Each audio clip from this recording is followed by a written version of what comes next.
Hello student, आज का हमारा टॉपिक है किशोरावस्था में शिक्षा का स्वरूप।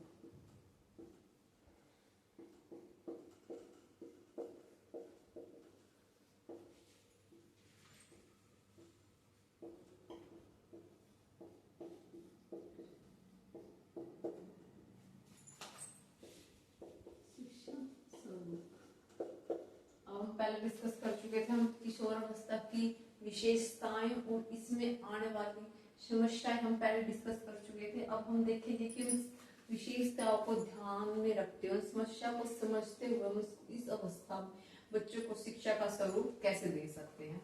तो स्टार्ट करते हैं। हमारा इस टाइम लगेगा 12 to 18 ईयर। आपको नोट डाउन करवा सकते हैं। फर्स्ट पॉइंट है यहाँ पे संवेगात्मक विकास के लिए शिक्षा।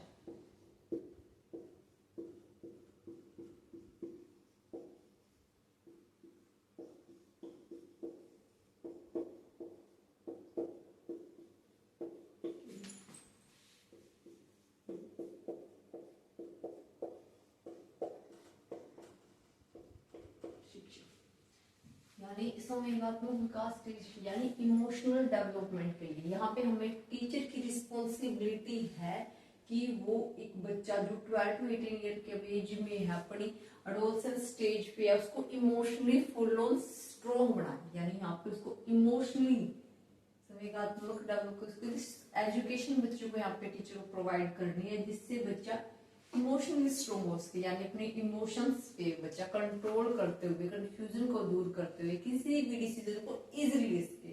अगर बच्चा इमोशनली स्ट्रॉन्ग है तो ही वो किसी चीज के लिए यस नो में आंसर करता है। इमोशनली स्ट्रॉन्ग होना बच्चे के लिए बहुत ही इम्पोर्टेंट है अगर इस एज में बच्चे को सरवाइव करना है। तो टीचर की ये रिस्पॉन्सिबिलिटी है कि उसकी इमोशनल डेवलपमेंट के लिए टीचर को एजुकेशन प्रोवाइड करें। ठीक। सेकंड पॉइंट है मानसिक विकास के लिए शिक्षा।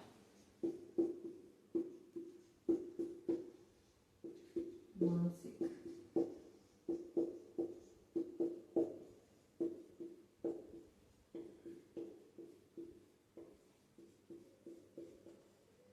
जहाँ पे हमें बच्चे की इमोशनली डेवलपमेंट की बात कर रहे थे, अब सेकंड बात आती है मेंटली डेवलपमेंट की। वही बात है जहाँ पे बच्चे का टाइम पीरियड ऐसा चल रहा है, बच्चा कंफ्यूज है, डिसीजन लेने हैं, लाइफ में सरवाइव करना है। मेंटली अगर स्ट्रॉन्ग नहीं है तो बच्चा लाइफ में सरवाइव नहीं कर सकता। अगर कोई भी डिसीजन लेना है, कोई भी सिलेक्शन करना है, कोई भी अपने लिए उसने मोटिव डिसाइड करना है, किसी फील्ड में जाना है, मेंटली बच्चा अगर स्ट्रॉन्ग है तो सरवाइव कर सकता है, अदरवाइज नहीं। तो टीचर की रिस्पॉन्सिबिलिटी है यहाँ पे अगर एजुकेशन को मेंटली स्ट्रॉन्ग बनाया जाए एजुकेशन के थ्रू। थर्ड पॉइंट है शारीरिक विकास के लिए शिक्षा।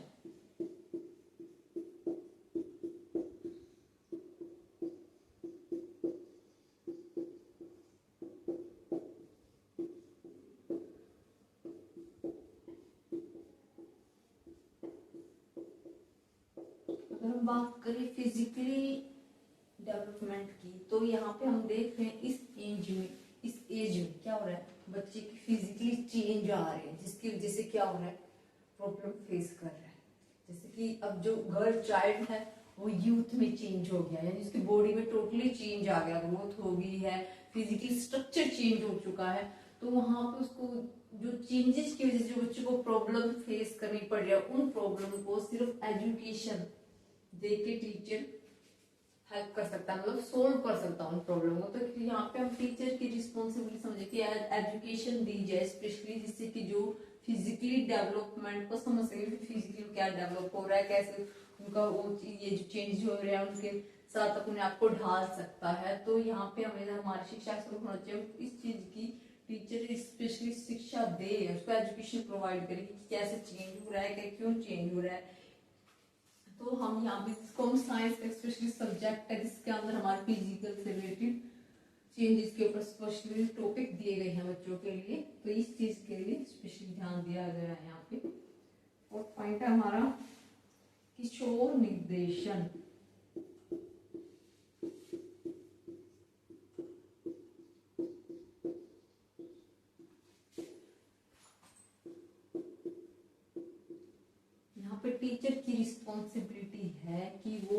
जो भी यूथ है, मतलब जो भी अडोलसेंस पीरियड टाइम में जो बच्चे सरवाइव करें, उनका जो भी टाइम पीरियड चल रहा है, तो उनको निर्देशन, यानी स्पेशली उनको निर्देशन में यहाँ पे कह रहे कि उनको वो एक प्रोवाइड करे अपनी गाइडलाइन कि हाँ बेटा तुम्हारे लिए ये ठीक है, अगर तुम्हारे इस चीज में इंटरेस्ट है, मतलब उसकी कंफ्यूजन को टीचर दूर करे। उसको स्पेशली कोई भी गाइडलाइन टीचर मतलब दे सकता है, क्योंकि टीचर है, जानता है कि बच्चे किस चीज में इंटरेस्ट है, उसके थॉट्स को जान सकता है, उसके आइडियाज को जान सकता है, उसको मेंटली टीचर समझने की कोशिश कर रहा है, फिजिकली उसको चेंज जा रहे हैं उनको टीचर नोट कर रहा है, तो वो इस चीज में स्पेशली उसको निर्देशन दे सकता है कि ये तेरे लिए बेटे रॉन्ग है, ये राइट है। तो शिक्षक के स्वरूप पे यहाँ पे टीचर को हेल्प कर सकता है कि हाँ ये ठीक है, ये नहीं है। ठीक है, नेक्स्ट पॉइंट है हमारा किशोर को महत्व।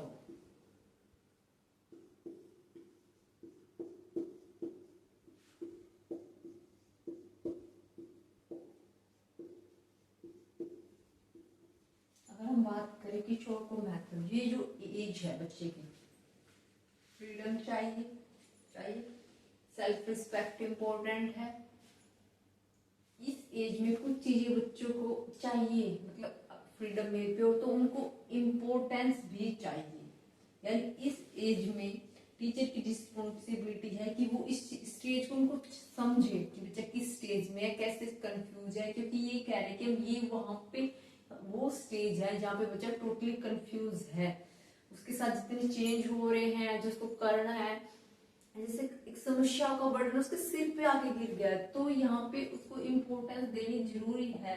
अगर टीचर उसको इस अवस्था में महत्व नहीं दे रहा है तो ये बिल्कुल भी अच्छा नहीं है उसके माइंड के लिए, उसके फ्यूचर के लिए। अगर हम बात करें तो यहाँ पे टीचर की बेसिक से रिस्पॉन्सिबिलिटी एजुकेशन टाइम की उसको इस स्टेज में उसको इम्पोर्टेंस दे, उसको दे कि भाई हाँ ये तेरे लिए इम्पोर्टेंट है, ये नहीं है, उसकी तरफ उसको नोटिस करे बच्चों क्या कर रहा है, कैसे कर रहे हैं।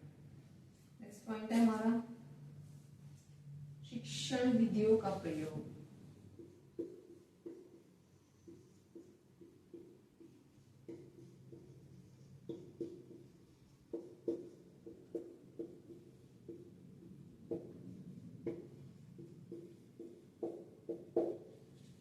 अब जैसे हम बात करते हैं एज एडोलसेंस पीरियड की बात हो रही है, यहाँ पे टीचर देखेगा कि बच्चों किस चीज में कैसे इंटरेस्ट है, कैसे उनको हेल्प कर सकता है। किसी को हिस्ट्री से रिलेटेड इंटरेस्ट है तो उसके लिए क्या मेथड यूज किया, मतलब उनको एजुकेशन प्रोवाइड करने की बात आ गई।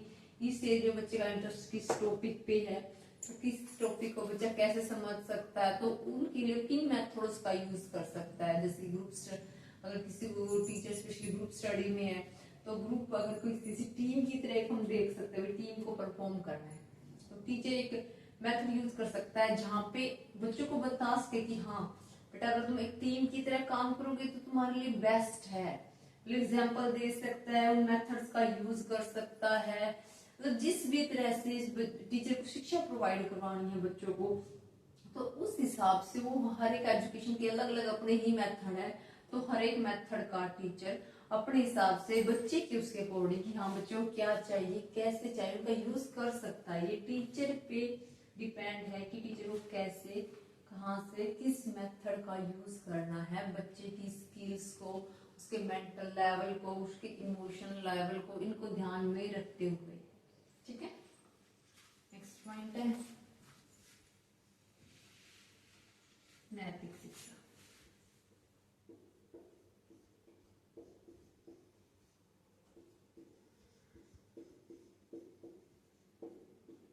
हम बात करें मोरल एजुकेशन की, जो हमारी रिलेटेड है एथिक्स से।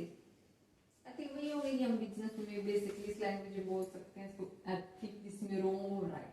मोरल वही है कि what is going wrong and what is going right. ये एजुकेशन आई थिंक इस स्टेज पे मोस्ट इम्पोर्टेंट एजुकेशन है, क्योंकि यहाँ पे बच्चा सोसाइटी की तरफ इम्प्रूव कर रहा है, अपना फ्यूचर डिसाइड कर रहा है, चेंजेस फेस कर रहा है, तो उसको पता होना चाहिए कि क्या उसकी रिस्पॉन्सिबिलिटी इस टाइम पे है। अगर बच्चे को यही नहीं पता है कि वो मोरल उसकी क्या रिस्पॉन्सिबिलिटी है, क्या रॉन्ग है, क्या राइट है, बच्चा एक तो वैसे ही कंफ्यूज है, अग्रेसिव है इस एज में, अगर उसको ये नहीं पता what is wrong what is right, what is your moral responsibility, what is your social responsibility, that is not good thing for student. अगर हम बात करें कि नैतिक शिक्षा यहाँ पे जहाँ पे उसको बताएगी कि what is best for you, what is right for you, वहां पे बात करें ना कि राइट और रॉन्ग की डेफिनेशन क्लियर करवा रही है एजुकेशन हमारी। तो ये बेसिक सी एजुकेशन है। तो ये 7 पॉइंट काफी क्लियर है। नेक्स्ट की तरफ बढ़ते हैं। तो बेटा नोट डाउन कर लो, ठीक है। नेक्स्ट पॉइंट करेंगे। यहाँ पे यही है कि बच्चे की हम फीचर्स को देख रहे हैं, प्रॉब्लम्स को फेस जो कर रहे हैं उनको समझ रहे हैं, उनके बेस पे हम इन पॉइंट को डिसाइड करें कि हाँ बच्चे की लाइफ में क्या चेंज चल रहा है, किन प्रॉब्लम को फेस कर रहा है। तो उनके हिसाब से टीचर उसके लिए स्वरूप तैयार करेगा। ये शिक्षा का स्वरूप लोग कैसे किस टॉपिक को इम्पोर्टेंस दे, उसकी प्रॉब्लम से फीचर देके किस टॉपिक को इम्पोर्टेंट देके इन पॉइंट पर फोकस करें। नेक्स्ट पॉइंट हमारा व्यक्तिगत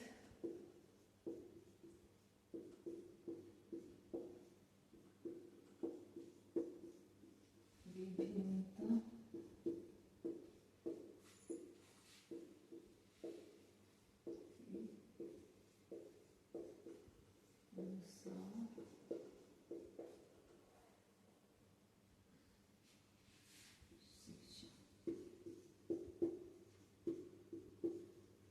यहाँ पे हम बात करें व्यक्तिगत भिन्नता, विभिन्नता, डिफरेंसेस।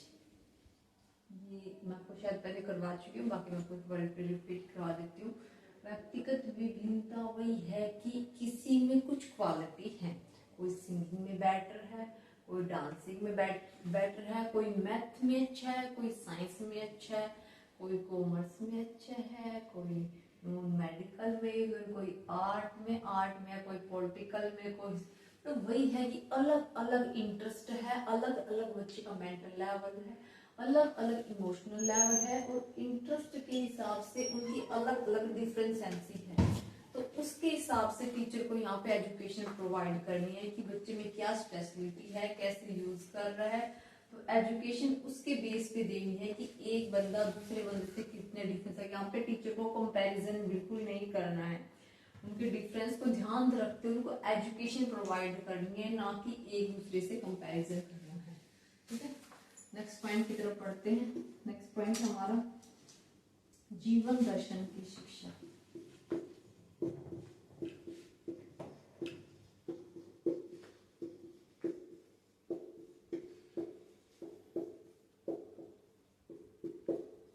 जीवन दर्शन ये हम कर चुके थे, पॉइंट बता चुके थे कि यहाँ पे उसने क्या डिसाइड कर लिया है, उसके मोटिव जो गोल उसने अचीव करने हैं। तो अब यहाँ पे बात आई शिक्षा की, एजुकेशन की। तो एक टीचर की रिस्पॉन्सिबिलिटी है कि जो भी उसने अपना मोटिव डिसाइड किया है, अपनी वैल्यूज रखे, जिसको भी उसने आइडल माना है, उनको ध्यान रखते हुए उसके बेस पे एजुकेशन देनी है बच्चे को, कि बच्चे के जीवन दर्शन के निर्माण के लिए क्या उसने सिलेक्शन किया है, क्या उसकी चॉइस है, क्या उसका इंटरेस्ट है।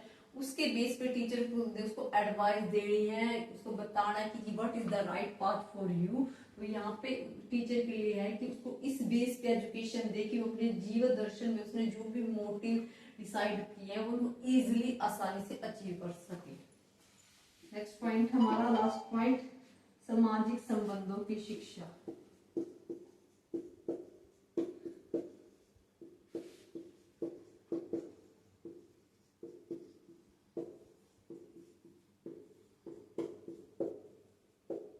यहाँ पे टीचर की रिस्पॉन्सिबिलिटी है कि जो जो हमारे सोशल रिलेशन है, मतलब सोसाइटी में हमारी फैमिली, हमारे फ्रेंड्स, हमारे स्कूल से, हमारे आसपास के लिए नेबरहुड आगे, तो उनसे रिलेटेड एजुकेशन प्रोवाइड करना कि अगर हमसे कोई सोसाइटी में कोई आके मिल रहा है, कैसे हमारा उनके प्रति रिस्पॉन्सिबिलिटी है, कैसा हमारा उनके साथ बिहेवियर होना चाहिए। जैसे जैसे हमारे अंदर फिजिकली चेंज आ रहा है तो हम सोसाइटी के लिए क्या कर सकते हैं, सोसाइटी हमारी कैसे हेल्प कर सकती है, और हम सोसाइटी की कैसे हेल्प कर सकते हैं। क्योंकि हम सोसाइटी से अगर बच्चों की बात करें तो इंटरलेट है, यहाँ पे बच्चा अग्रेसिव हो रहा है, इसकी इंपॉर्टेंट एज का जो स्टेज है, तो यहाँ पे उसकी सोसाइटी की तरफ जो भी रिस्पॉन्सिबिलिटी है, जो भी वो उनसे चाहता है, तो उसके लिए टीचर की ये रिस्पॉन्सिबिलिटी की बेस्ट एजुकेशन प्रोवाइड कर सके, ताकि वो सोशल रह सके, बच्चा सोसाइटी से कनेक्ट रह सके। ठीक है, तो ये सारी एजुकेशन के पॉइंट आई थिंक आप सबको क्लियर हो गए होंगे। ये टॉपिक क्लियर है, तो प्लीज बेटा इनको नोट डाउन कर लेना।